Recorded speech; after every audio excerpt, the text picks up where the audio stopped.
సిద్దిపేట జిల్లా దుబ్బాక నియోజకవర్గంలో అర్ధరాత్రి ఉరుములు, మెరుపులతో కూడిన భారీ అకాల వర్షం బీభత్సం సృష్టించింది. ఈ హఠాత్ పరిణామానికి కొనుగోలు కేంద్రాల్లోని రైతన్నలు తీవ్రంగా నష్టపోయి ఆగమాగమయ్యారు. నియోజకవర్గంలోని వివిధ గ్రామాల్లో ఏర్పాటు చేసిన ఐకేపీ సెంటర్లు, మార్కెట్ యార్డులలో ఉన్న వరిధాన్యం రాసులు, తూకం వేసి సిద్ధంగా ఉంచిన ధాన్యం బస్తాలు నీట మునిగి ముద్దయ్యాయి. ధాన్యం కుప్పల చుట్టూ భారీగా నీరు చేరడంతో రైతులు తీవ్ర ఆవేదన వ్యక్తం చేస్తున్నారు. కొనుగోలు కేంద్రాల్లో ధాన్యం తడిసిపోవడానికి అధికారులు, రైస్ మిల్లర్లు మరియు ట్రాన్స్పోర్ట్ కాంట్రాక్టర్ల నిర్లక్ష్యమే కారణమని రైతులు తీవ్రంగా మండిపడుతున్నారు. ఆలస్యమైన రవాణా తరలిస్తామని జిల్లా అధికారులు చెప్పిన మాటలు నీటిమూటలుగానే మిగిలిపోయాయని రైతులు ఆరోపిస్తున్నారు. తూకం వేసిన ధాన్యాన్ని తరలించలేదని, లారీలు పంపాలని అధికారులకు మొరపెట్టుకున్నా ఎవరూ స్పందించలేదని, అందుకే ఈ నష్టం వాటిల్లిందని రైతులు ఆగ్రహం వ్యక్తం చేశారు. తడిసిన ధాన్యానికి ఎలాంటి తరుగు కటింగ్ లేకుండా మిల్లులకు పంపించేలా జిల్లా ఉన్నతాధికారులు తక్షణమే చర్యలు తీసుకోవాలని రైతులు డిమాండ్ చేస్తున్నారు.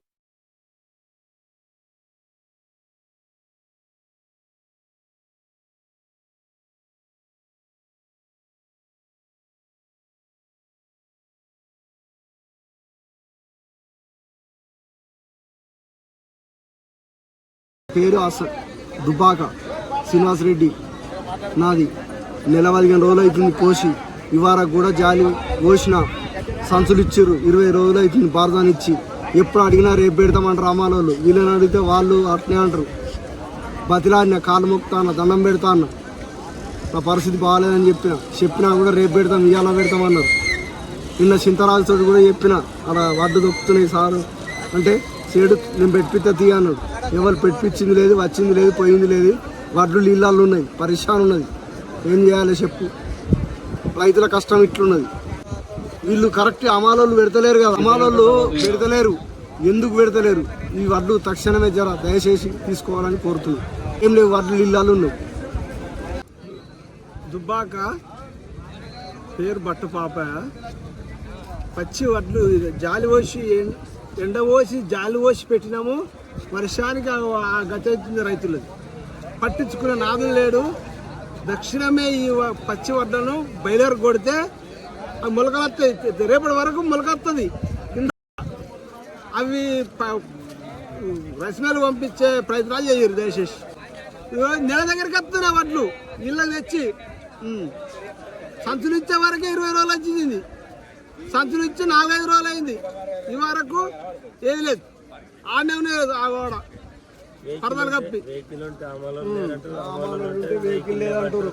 రైతులకు భరోసా కల్పించే ప్రయత్నం చేశారు. ఈ సందర్భంగా వారు మాట్లాడుతూ, ఇప్పటికే జిల్లా ఉన్నతాధికారులతో మాట్లాడామని, వర్షానికి తడిసిన ధాన్యం పాడవకుండా ఉండేందుకు వీలైనంత త్వరగా బాయిల్డ్ రైస్ మిల్లులకు తరలించేలా ఏర్పాట్లు చేస్తున్నామని హామీ ఇచ్చారు. రైతులు అధైర్యపడద్దని, నష్ట నివారణకు ప్రభుత్వం తరఫున చర్యలు తీసుకుంటామని వారు తెలిపారు. నిన్న జరిగినటువంటి ప్రకృతి వైపరీత్యం వల్ల సడన్గా అకాల వర్షంతో రైతులు ధాన్యం నష్టపోయిన మాట వాస్తవం. దానికి మేము చింతిస్తూ రైతులు కూడా ఎవరు అధైర్యపడద్దు. తడిసిన ధాన్యాన్ని ప్రతి గింజ కూడా ప్రభుత్వంతో అధికారులతో మాట్లాడడం జరిగింది.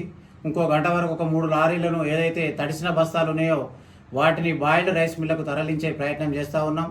కాబట్టి రైతు సోదరులు ఎవరు కూడా అధైర్యపడకుండా మాకు అండగా ఉండి, రాజకీయ ప్రతిపక్షాలు కూడా రాజకీయాలకు పోకుండా రాజకీయాలకు అతీతంగా మన అందరం కలిసి రైతుల క్షేమం కోరే విధంగా, రైతులను ఏ విధంగా గడ్డకేద్దామని ఒక ప్రయత్నంలో భాగంగా మాకు సహకరించవలసిందిగా ప్రతిపక్షాలను కోరుతూ, తప్పకుండా రైతులు ఏదైతే తడిసిన ధాన్యం ఏందో దాన్ని తొందరలోనే ఈ రోజే బాయిల్డ్ రైస్ మిల్లకు తరలించి వాళ్ళను ఆదుకోవడం మా ప్రథమ కర్తవ్యం. కాబట్టి తప్పకుండా ఇది రైతు ప్రభుత్వం. రైతులు కూడా ఎవరు ఆధారపడద్దు.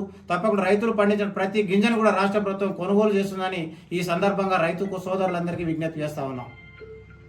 ఓకే. నిన్నటి రోజు అకాల వర్షం కారణంగా దుబ్బాక ఏఎంసీ పరిధిలో పిఏసిఎస్ కొనుగోలు సెంటర్ల ద్వారా వడ్ల కొనుగోలు కార్యక్రమంలో అకాల వర్షం ద్వారా వడ్లు తడిసినాయి. రైతులు ఎవ్వరు కూడా బాధపడద్దు.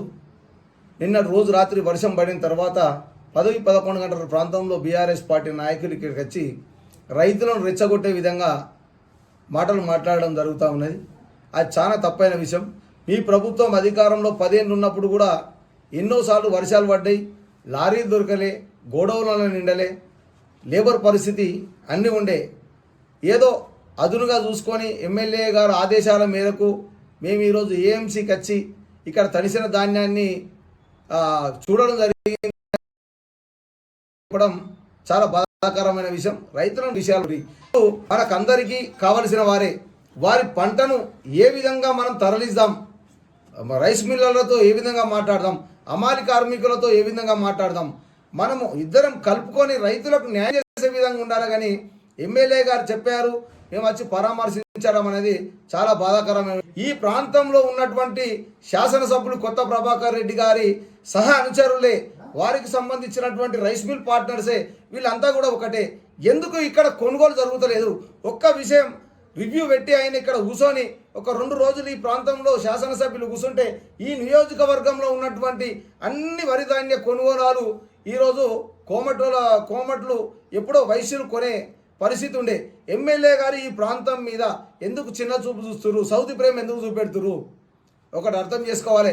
ఈ ప్రాంతంలో రైతులను రోడ్డు మీదకి ఎక్కించి వర్షాలు పడేదాకా వేడి చేయించి వారితో ధర్నాలు చేయించి రేపు రాజకీయ పబ్బం గడుపుకోవాలనే ఒక దుర్మార్గమైనటువంటి ఆలోచనల ఈరోజు బీఆర్ఎస్ పార్టీ ఉంది. ఇది మన కండకు కట్టినట్టే. నిన్న రాత్రి వాళ్ళు వచ్చిన విధానం, వాడు చేసినటువంటి యాక్టివిటీస్ మనకు కనిపించినాయి.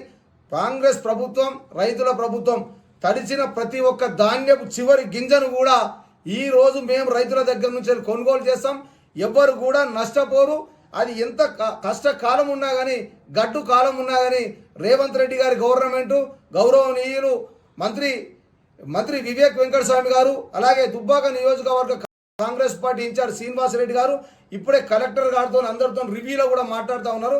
తడిసిన ధాన్యాన్ని ఇమీడియట్లీగా ఎక్కడెక్కడ బాయిలర్స్ ఉన్నాయో, రైస్ మిల్లు ఉన్నాయో అక్కడ తరలించమని చెప్పారు. ఈ రోజు నుంచి వేగవంతమైనటువంటి పని నిర్వహిస్తాం. తడిసిన వడ్లని వెంబటనే ఈ ధాన్యాన్ని రైస్ మిల్లర్లకు పంపించి ఏదైతే మిగులు ధాన్యం ఉందో దాన్ని యథావిధిగా ఈ లోపటినే సంచులలో నింపించి హమాలి కార్మికులతోని గోడౌన్లలో వేపిస్తామని చెప్పేసి, ప్రతి ఒక్క రైతుకు న్యాయం చేస్తామని చెప్పేసి, ఎవరు కూడా ఐదార్య పడద్దని చెప్పేసి తెలియజేస్తా ఉన్నాం.